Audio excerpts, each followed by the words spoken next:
Okay, this is working. The technology working. Hi, I'm coming to you from my room here in Lyon in France. I am doing some work on Relocate to France, and I've been doing some interviews, been doing some research, been finding out some stuff for those of you who want to know more about relocating to France. And so, yeah, this is going to be an unusual life because it's usually from my home in Italy. So, yeah, I'm in my slouchy pajamas, my soft fleece. It's been absolutely freezing the winter here. I've been here 2 days, and yesterday I braved the cold and the sleet and quite strong wind and went out to the Christmas market, which was quite a long walk away, but it was beautiful. And I put that footage up. I'm walking with a tripod, so it isn't exactly,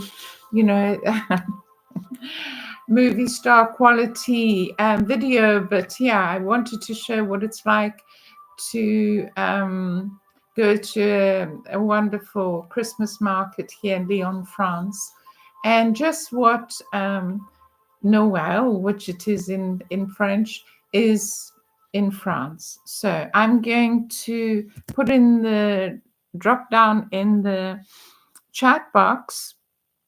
If you'd let us just have your name and the city you're joining from, that's always great, because then I can welcome you and see where you're joining from. Yeah, we really enjoy everybody who joins us on the live chats. I did actually notify 10 minutes ago, but I haven't had a chance to notify on Instagram. So this is going to be it. Anyway, it's really lovely to be here in Lyon. It's not my first trip. I came for some work a couple of months ago, and came to interview with somebody for a temporary online teaching situation. And so, yeah, and relocate to France, relocate to Europe, relocate to Italy is all steam ahead. And I'm doing some research while I'm here on what is often asked of me, what's it like to relocate to France? Can you compare relocating to Italy and France? All that sort of stuff. Anyway, I'm just happy that the technology is working today, because I'm not on my laptop that I usually use when I'm at home in Italy. So here we are. So when you come in, won't you just go up there, right there, and just like that, like the like button. That always helps me enormously. And if you watch it back later, as I always say, don't forget to like. It makes a huge difference. Those of us who make content, liking also helps a lot. And I wanted to just notify some people that I'm live. Tomorrow I'm going to be, somebody's already liked it. That's rather lovely. So I'm going to be on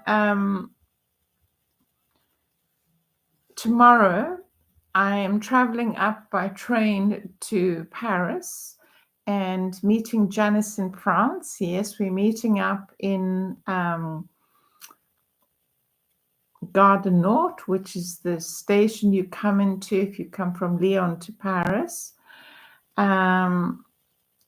So yes, we're going to meet up there and see the lovely train blue, and then we're going together to Fontainebleau, where I have an apartment where I'm going to be doing my interviews and doing all my research for Relocate to France. So yeah. So that's what the plan is. So if you watch this back, please note that I will be putting up a notification that I would say sort of between 2 and 3 p.m. tomorrow, Christmas Eve, I'm going to be doing that live interview with Janice. We will also record some other small clips, but that way you will know. Yeah. Yes. So let me just send this notification out.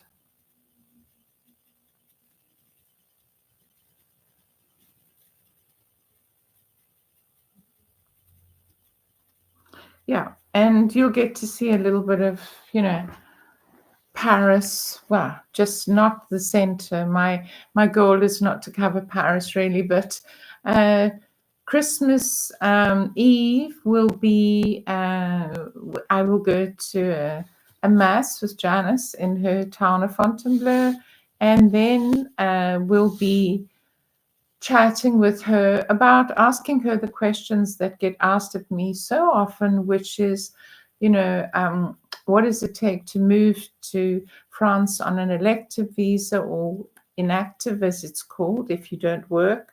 And it's usually based on your um, pension payouts and your social security if you're American.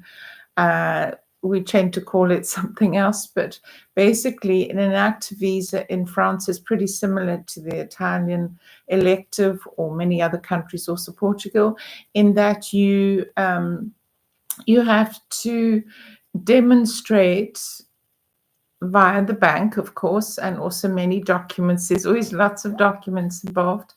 How much you earn every month as a passive income. In other words, you cannot be actively working. You cannot actually work as a digital nomad, because that's a different visa completely.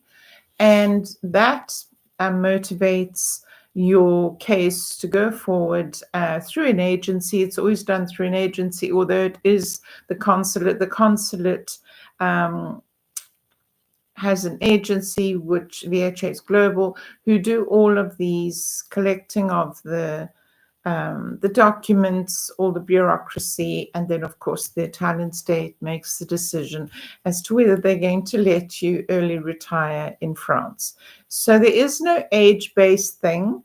So you don't have to be 70, you don't have to be 60. It's got nothing to do with age. It's simply that you can demonstrate preferably a couple of years worth of proof that you actually earn enough to support yourself. You also have to have a year's insurance, and you have to obviously demonstrate that you can rent a place, or if you have your own home in France, all the better. But that's what we're going to be talking about during that chat, but also her experience of what it means to settle in France.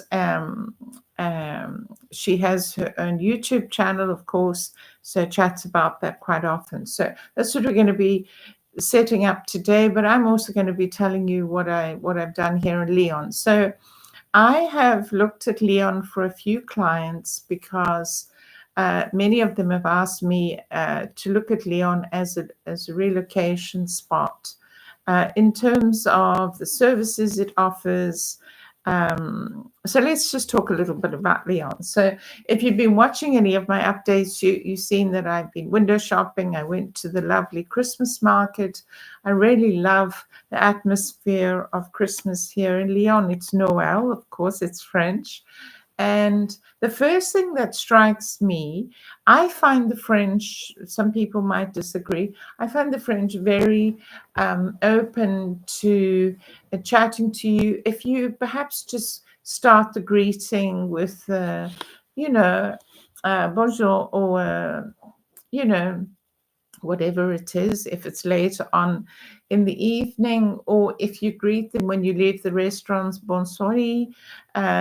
If you are polite and you don't just march up to them and say, can you speak English? But if you simply try, I know I had some really funny moments catching the train from Aix-les-Bains yesterday towards Lyon, because I was trying to ask what platform was in French. I couldn't remember what platform was. It's not as if I speak French regularly. So just my smattering of sort of schoolgirl French, which I didn't really even study. So yes, it was hilarious, because I was trying to ask these people. I could do the introduction. I could say, excusez-moi, s'il vous plaît, because I was interrupting them. They were a couple talking. And then I just kind of froze because I couldn't think what the platform was called. I knew Gare was a station, but what is the platform called? I don't know. Anyway, so I was kind of standing there, and he was I was looking at him, and it was quite an amusing moment. But anyway, I worked it all out. It was starting to sleet, and the rain was coming at that angle. I didn't have rainwear. I had a sort of fake fur coat that had been given to me that I thought would be useful for the evening, but it's not very useful when it's raining and sleeting. So yeah, that was really something. But it struck me, and I was in the shoes of so many of the people who asked me to do research on what it's like to live in France and what it's like to relocate to France and how it differs from other countries. And the first thing that struck me is the culture shock of not being able to speak French. Now, I've spoken about this a lot on my channel when I talk about moving to Italy, how important it is to have the language. Of course, there are people who've moved to Italy and don't have Italian. Of course, there are people who've moved to France and don't have French. Above a certain age, correct me if I'm wrong, but I think it's 60 or over 60, over 60 or over 65 in France. You do not need to have the language to motivate your visa. You are retiring, so you're not actively working, and so you can actually not have French. You don't need it to do the bureaucracy for your séjour, your visa for France, your inactive visa, motivated by your social security pension. As I've mentioned before, France also doesn't tax social security, so that makes it very attractive for lots of people who want to retire to France on their social security. So yes, I hope the light's okay here. I don't have my usual equipment. I have, but the light seems great in my rather gorgeous room. Isn't that pretty? Yeah, it is really pretty. I love my room. Anyway, so yes, so I've been sort of finding out how much things cost. I was here in summer, as I mentioned, just doing average things that people who would relocate would do, eating in a bouchon. I don't eat anything fancy. I don't have the money to eat fancy. I stay in a very, very modest little hotel in my little room. So yes, and all the costs and everything I do has to be obviously on a budget. And because most of the people who would be asking me for advice about relocating to France on their retirement, on their pension, would be on a budget. I mean, there are some exceptions, but let's be honest.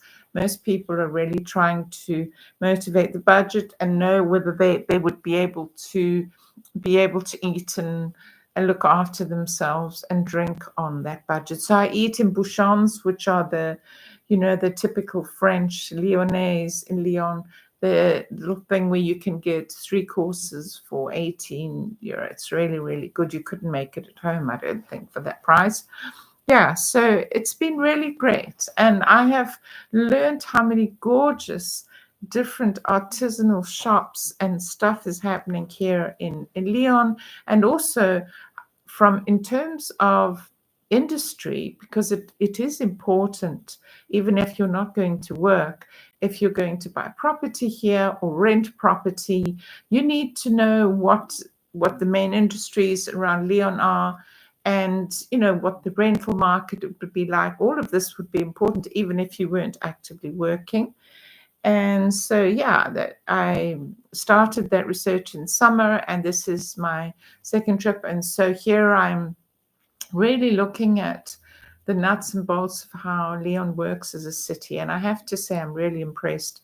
It is France's third city, so it's Paris, Marseille in terms of population, and Lyon. And so a lot of the industry around research, around medical research, a lot of different industries are based up here in Lyon, and it's 2 hours from Paris. So It's quite central in some ways, but it's on the southeast of France on the way up from Italy. So traveling from Italy would take you into the southeast unless you went along the coast to Monaco, of course, and Nice and all of that. But Italy shares a long border with France. But yeah, so I came up through Savoie, which is the Savoy region, and that is where all the mountains and where the wild areas with a lot of whitewater rafting, beautiful landscapes, beautiful mountains.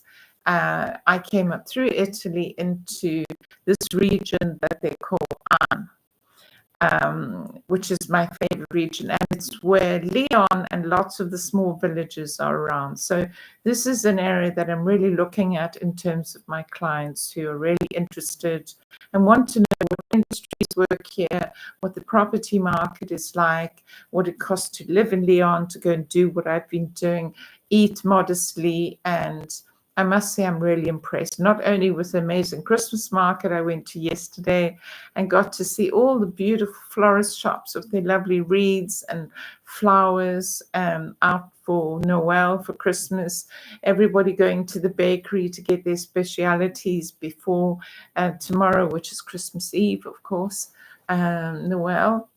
And yeah, I found Lyon to be a city that is eminently livable, and I'm going to be talking about that in upcoming lives and on my podcast. And I'm also doing a dedicated France edition where I will talk about Lyon in particular and make some comparisons between the major cities. Okay.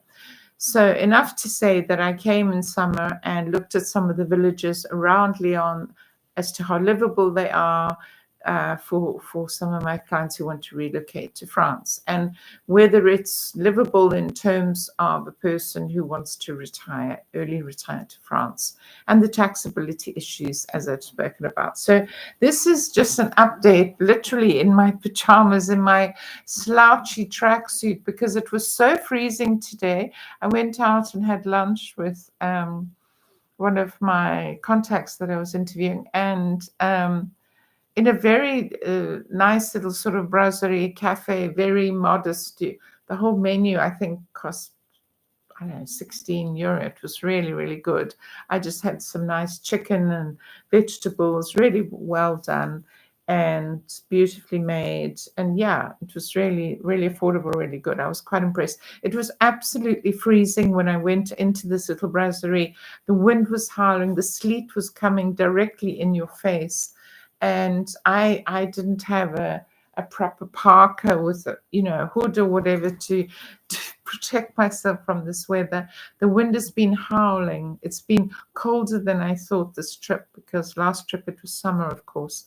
But it gets pretty cold here. So, people say, oh, the south of France. Well, we're not sort of on the southwest. We're on the southeast. There's mountains nearby, and the great thing about this region is you're 2 minutes from wherever you're 2 minutes from skiing.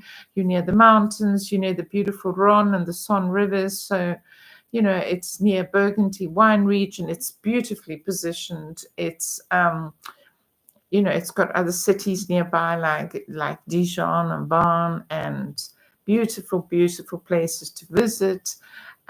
In the Burgundy region, which of course is famous for wine, but also down towards Savoie, as I mentioned, which is kind of the mountain barrier between Italy and France, and beautiful landscapes and rural villages and beautiful rivers, a lot of white water sports. Yeah, France is exquisitely beautiful in these regions. And then there's also the more farming areas, towards the east of Lyon, leading up to then going to cities like Annecy, which is going towards the Swiss borders. So yes, but there are lots of interesting, other cities on the borders. There's Strasbourg up there, and then there's Geneva and the Swiss cities nearby. So it's very good strategically placed, Lyon, for lots of things. And,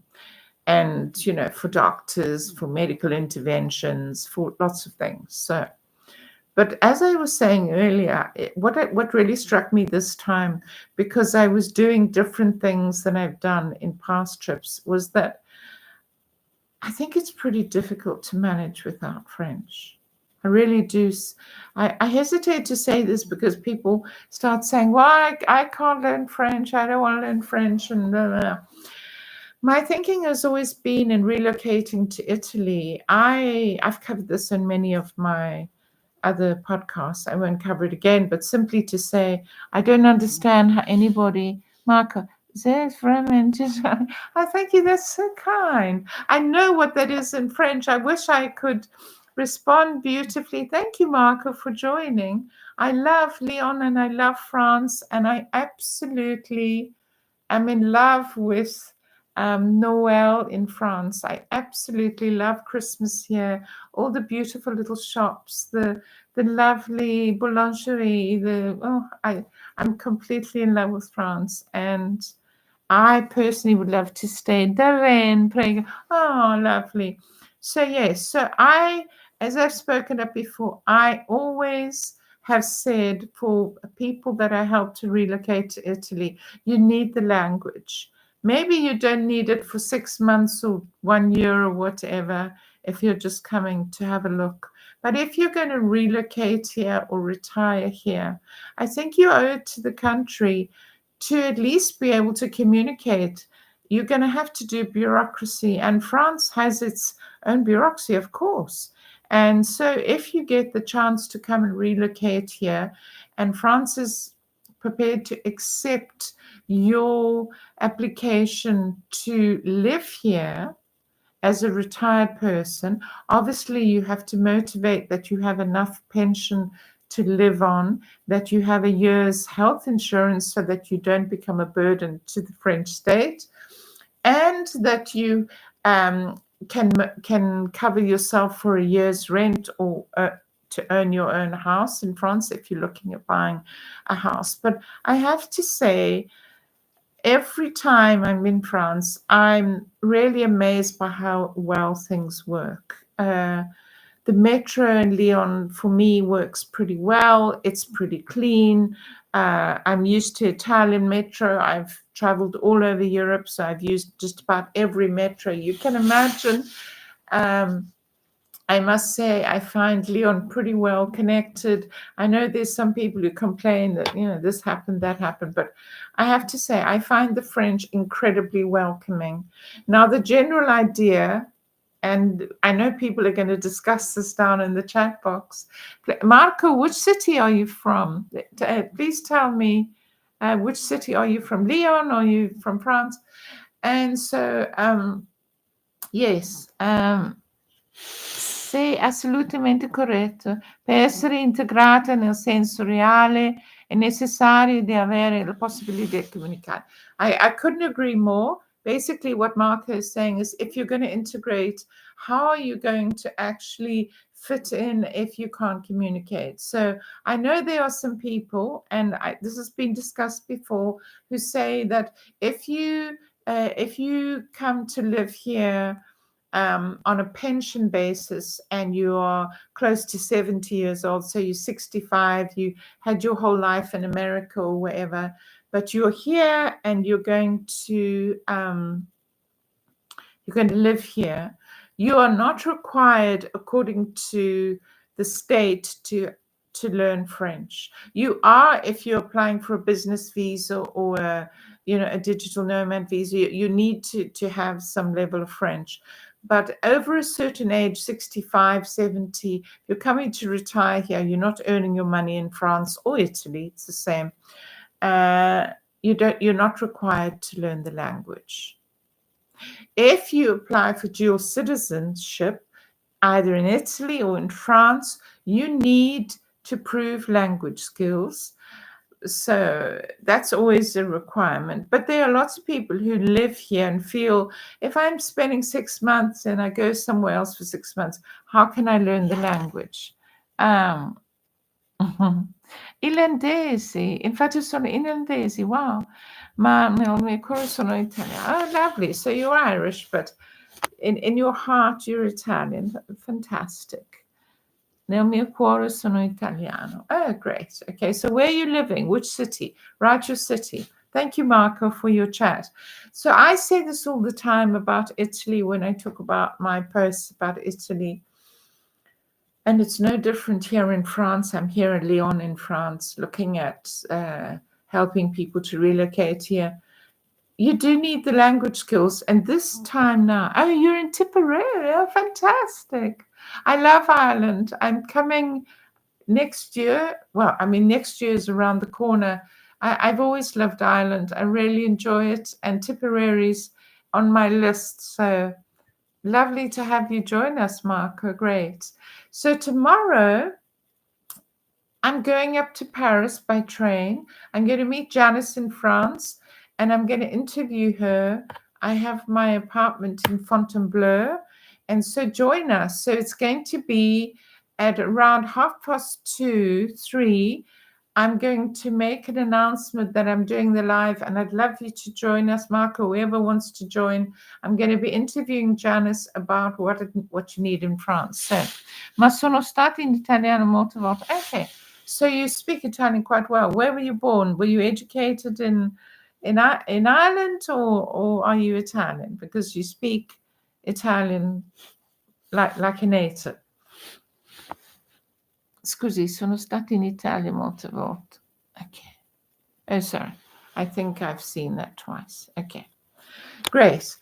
Okay, so going back to what I was saying about checking out Lyon and what I've seen here and what's available, I find it really amazing and so well organized. I'm more and more impressed. I find the French very available if you just start the conversation with the bonjour or bonsoir or whatever it is, or some little introduction. Your pronunciation doesn't need to be perfect. Mine isn't, of course. One of my life goals is to learn French. I speak fluent Italian and I would love to speak fluent French, and English is my home language, of course. But yes, I think you need some language skills. I really think you do. And perhaps it's a good idea if you find yourself a teacher, if you're thinking of staying here. And so that would be one of the things that I would always suggest to my clients, that you make a schedule to get the language. Okay, lovely. So I'm happy that you are actually seeing me in my tracksuit pajamas. It's been freezing cold. I had a lovely hot soaking bath and now I'm having a lovely cup of hot tea. Okay. Marco's simply saying in the chat box that he has a friend in Sicily and he speaks to him often to practice his Italian. Well, you can also chat to us. I do a live every week from Italy, Marco. Yeah, lovely. Super. So yes, so I've been so impressed with France in general. As I mentioned, I came up via Torino and then came up to Chambéry and then spent the night in Aix-en-Provence. My French pronunciation, it's a spa town, and they had a lovely Christmas market inside the casino. It was really beautiful. I mean, everything I've seen this trip, I love Christmas. I'm a Christmas baby. My birthday is on New Year's Eve, and on Christmas Eve, not New Year's Eve, sorry. So I'm used to sharing my birthday with Jesus, but I have loved the little specialty shops in Lyon, the little perfume shops, the little vintage. I love vintage. I mean, vintage is my life. And I've seen so many beautiful vintage shops here and wonderful different shops, eclectic shops. And of course, all the beautiful food and the bakeries and the boulangerie. So I'm really, really impressed. Oh, thank you. Thank you for your happy birthday. So if you join us tomorrow, we're going to have a little champagne and I'm going to chat to Janice. I'll be up in Paris, in Fontainebleau, near Paris. So I'll go up by train, and then we'll have a little live update in Paris, and then we'll take the train together to Fontainebleau. So join us for that if you can. I will put out an announcement when I'm coming on. But yeah, this is not my usual live. My usual live is on Sunday, but last Sunday I did a live. It didn't update live because my Wi-Fi in Akhlabaan wasn't quite up to scratch. But anyway, so I do my usual live every Sunday, and we'll certainly do it next Sunday. I'll probably be back in Italy by next Sunday, I think. Yes. And yeah, so that's what we chat about. Oh, thank you for your participation, Mark. It's been lovely.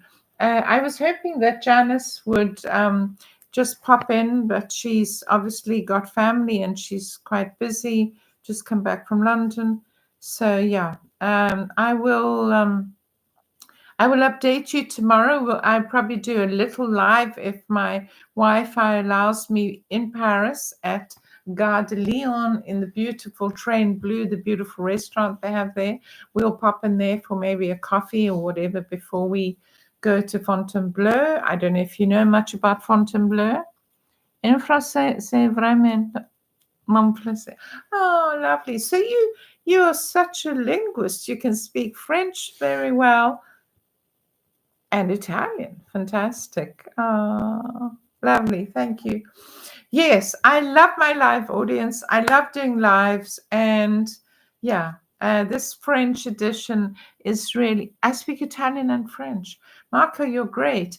Can you tell us some tips as to how, because a lot of my listeners who tune in and I'm thinking of moving to Europe from America or Australia or even Ireland, or even, I mean, Ireland's in Europe, so they don't need a European passport generally, but they want to come to France or Italy. There are lots of Irish people living in Italy.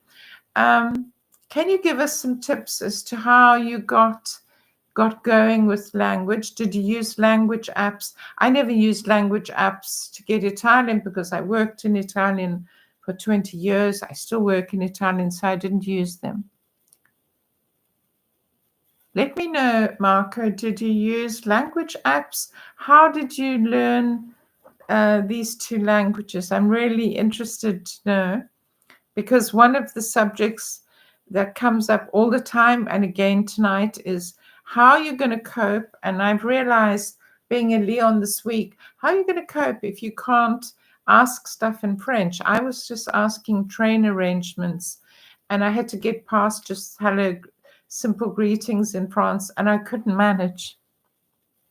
No, you don't use language apps. What's your secret? Tell me the key. What's your secret to learning these two languages? And how long did it take you to get some kind of conversational French and conversational Italian? So it's quite rare to have someone who speaks both languages on my podcast. I mean, I often have Italians join us, and I have had some French people join us, but an Irish person who speaks two languages, European languages, is quite unusual. So yeah. If you come in, won't you just, please don't, I see some people have liked already. Won't you just drop your name and your city where you're joining us from in the chat box? That way I can welcome you and say hi and see how it goes. It's always lovely to welcome my live audience whenever I join. I'm joining from Lyon, France tonight, where I'm doing research for Relocate to France and talking about Lyon and the beautiful city and all the things I've seen for a French Christmas here for Noel, Joyous Noel. And so please drop down in the chat box, let us have your name. If you join back later and you watch this back after we're not online anymore, obviously it becomes available to watch immediately. Won't you just drop down, leave me a comment, tell me if you joined us and what you thought and how you learned a language, and whether you think it's important to actually learn the French language if you're going to come and live here. So let me know. in the comments. I look forward to those. And if you're new here, my name is Amanda. I do a weekly live from Italy on relocating and living in Italy, where I do. And also, we cover lots of different subjects about relocating, culture shock, all the lovely things about Italy, some of the challenging things about Italy, and now France. And so I'm here in Lyon in France, as mentioned, and looking forward to joining you. If you haven't subscribed, I'd love you to please go and like the video right now. That helps a lot. It helps YouTube to recommend my channel to others who might be looking for to move to France, or might be looking for French content or Italian content. Okay. So for each language, you have to firstly learn the present tense of avoir, être in French. That's very true. That's very true. So that's where I'm at my French level. And of course, I'm helped a little bit because I already speak Italian with the masculine and feminine. But although there are lots of similarities in maybe the roots of the words between Italian and French, they're two very different languages. Or avere es in Italian, yes. So you have to start with the sort of present tense of the language that you're learning. So if you're learning French, beyond just saying bonjour and, being chatty, or when you leave the restaurant in the evening saying bonsoir, and you're not saying good night because you're not literally getting into bed in that moment, and the people you're saying goodbye to aren't going to bed right in that moment. But yeah, bonsoir makes, enjoy the rest of the evening, and you're not really saying good night. So anyway, when I first started to learn Italian many, many years ago, I remember that the most useful thing that I learned to do was I was kind of forced to learn Italian immediately because I was working on a farm near Florence and going back and forth from Lucca. And I used to go to bed literally in the evening with a dictionary and my little notebook. And every single word that I could not translate into Italian, that I didn't know in Italian, I started studying it. I used to go to bed with the dictionary just about every night. Dictionaries have fallen, proper hard copy, dictionaries have fallen out of favor. Everyone uses apps now. People use Google to look words up. They don't really look at a dictionary. But the dictionary helped me enormously to learn Italian, to see how Italian words are spelled. That helped me a lot. There are auxiliaries for both languages. These are the auxiliaries. Okay. Yeah, you're right. It's really rare for me to have somebody who can give our listeners some tips on learning the languages. And I think it's amazing that you speak these two languages so well. Won't you drop down, if you've just joined us, in the chat box, give us your name and your city where you're joining us from. Love to hear from you. I'm coming to you from Lyon in France, where I jumped online to chat about what I'm doing on this trip and researching for people who are really looking to relocate to France. So really look to that. You must work a little. There's no secret. Yes, so true. And it's a challenge. I was really challenged, as I mentioned yesterday, when I was standing in front of these people. I'd already greeted them, and then I just sort of my brain just went into freeze, and I was just sort of, I didn't know how to move the conversation on, because I was stumped. I didn't know how to ask which platform this train was leaving from, and I didn't know what the name of a platform was. I knew what train was, obviously. I knew what station was, but that wasn't helping me. Anyway, not soon. Anyway, I worked out how to get to the right platform, and between a lot of hand signaling, this really nice French man helped me. And that's why I say the French are not unapproachable. If you just show them that you're trying, it really does help. And I think it's true of every nation, the same in Italy. Just show people that you're at least trying, that you're not completely disregarding their language. Of course, I'm a tourist here. I don't live here. I'm a tourist here. So, I mean, I can't be expected to come up with perfect French. But if you just make an effort, I think it just sets the tone for somebody to help you. But I want to know from you guys, do you find the French, those of you who travel to France, and if you watch this back later, drop down in the comments, let me know. Do you find the French approachable? Do you find that they're helpful and useful in terms of if you're stuck and you need to ask something? I had an amazing conversation yesterday with no words at all about the hot water in the bathroom in Aix-les-Bains, where I stayed the first night. And we just could not communicate at all. The poor woman who was running this hotel couldn't speak one word of English, and I literally mean one word. And let's do bear in mind that she's in the tourism industry. I don't live in France. I'm simply a tourist here, but I tried everything to try and communicate with this woman in this hotel about the bathroom and how you switch on the hot water, and it was really quite frustrating for me, even though I wasn't in danger and nothing was terrible was going to happen other than me not being able to have a hot bath, which when it was quite freezing, so it was important. If you like to cook, watch material which features cookery with subtitles in English.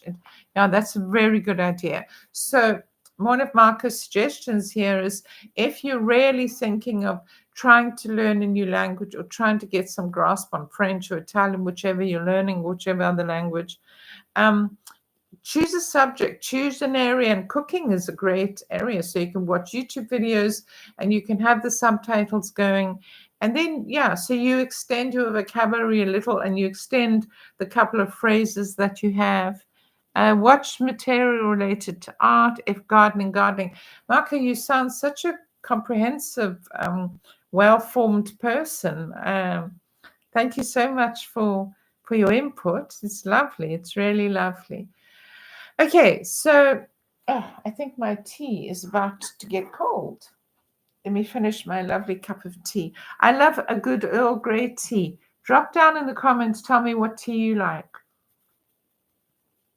I'm English at heart, so a cup of Earl Grey is always something I love.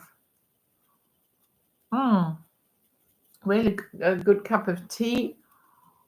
One of the things that I always find that is lacking in so many hotel rooms is the ability to have a kettle, to boil the kettle. You see, I've got lovely cups and a jug of milk, which you don't usually get, and can you see the teapot? Or maybe you can't. Sorry, I've got to go. Oh, sorry. There we are.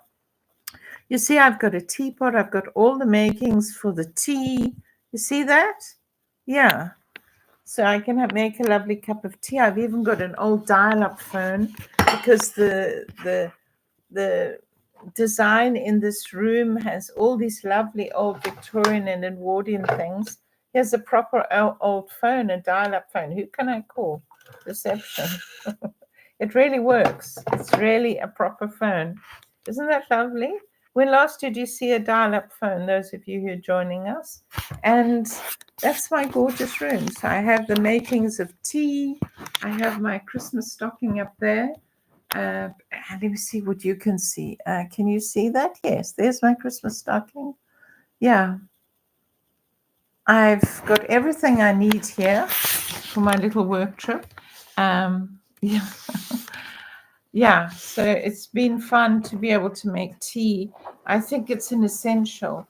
I know that in the past I've been in hotels where there's no tea making facilities, and that's always a great disappointment. So I've got everything. I've got a gorgeous, lovely teapot and a dial-up phone, and maybe if I do a wider shot, you can see my gorgeous little tea station there.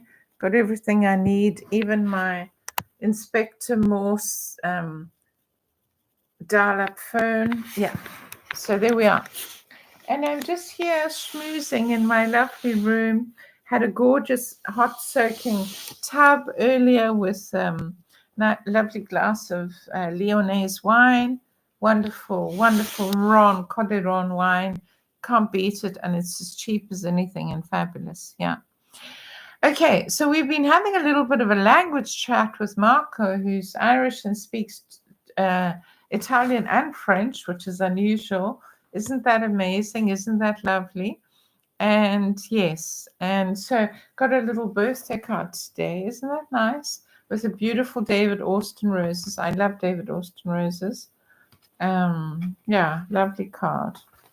So yes, so are you going to join us tomorrow? So if this is your first time joining us, my name is Amanda, and drop down in the comments either now and tell us where you're joining from, or later if you watch this back, and my regulars usually join me later. And let me know if you've enjoyed my little edition from France. There you can see my cup of tea and my dial-up phone. Oh, there, I could have just shown you that way. It's much easier. So I have a lovely tea making facilities, my own hot water kettle to boil. Isn't it pretty? It's really nice. The details in this room are mostly sort of Victorian and of a period, yeah. Victorian Edwardian sort of period, little bit English, couple of French pieces, but yeah, I must say, yeah, great. So anyway, this has been a little bit of a love letter to Lyon, the city of Lyon in France. I've test driven Lyon for friends. Yes, it's beautiful, this room. He says it's really pretty, reminiscent of a bygone age. It's why I love this room, why I always use it. It's a tiny room, but it does everything that I love. A deep clawfoot Victorian tub, all the details, which are quite English. Even the teaspoons are proper little silver teaspoons from the period. Yeah. Thank you so much, Marco. And if you want to join us from Paris and Fontainebleau tomorrow, it's about 3 o'clock. It's around about 3 o'clock. What I will try and do is put up a notice beforehand when I'm going online to warn people to have enough time to join us. But anyway, this has been a little French edition from the French Lyon, what they call the gastronomic capital of France. And I've test driven lots of things. If you haven't watched some of my shorts, some of my other stuff, thank you, Marka. That will be lovely. If you can't, you can watch it back. It'll go out. My interview with Janice, who lives in Fontainebleau in France, and we'll be talking about what it's like for her to live and her challenges with learning French and adapting to French culture. So that's what we're going to be talking about. As usual on my channel, we usually talk about transitions and getting to fit in and to integrate in new places. It's always a challenge. And the older you get, past 40, let's say past 40, the more challenging it is to adapt to new things and new ways of doing things. Oh, Marco, how lovely. That's great. So that's what I'm going to be doing tomorrow. But if you go and have a look, I put up some snippets, some shorts on my channel. You can just go and look on the shops I went to in Lyon and the Christmas market I went to in Lyon. So go give those some love and some comments. And I'll see you on the next one tomorrow.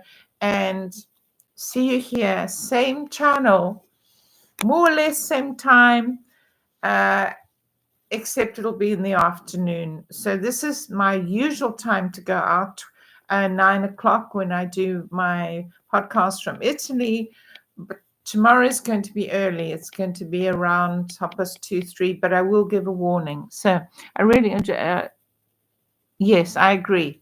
Marcus says, are you listening, Janice? She needs to work on her French. So thank you for joining today. I've loved chatting to you guys. Thank you, Marco, for all your useful points. And I will see you on the next one. You call me on that phone. I'm waiting. You see? Shall I give you the number? The number is 118. You call me on that phone. I'll be waiting to pick it up. Great. Bye. See you soon. And Marco, join us again. Okay, so I'm going to say goodbye now. I'm going to end the stream. We're just coming up to about, the hour that I usually do, 50 minutes. And I've already given you a little swing around this gorgeous room that I've shown you before. So Yeah, I'll just give you another little view of my gorgeous room. And it's coming up to Christmas. And how are you going to spend Christmas Eve and Christmas? What are you cooking? What are you preparing? Let me know. Let me know. And I'm going to catch up with you tomorrow on Christmas Eve from Paris and Fontainebleau in France. So from France, from Amanda, bye for now. See you on the next one. Don't forget to like the video if you watch it back and leave me a comment. I want the comments. I want to hear your comments. Bye bye. Buona serata. Ciao ciao. Bye. Bye everyone. Bye.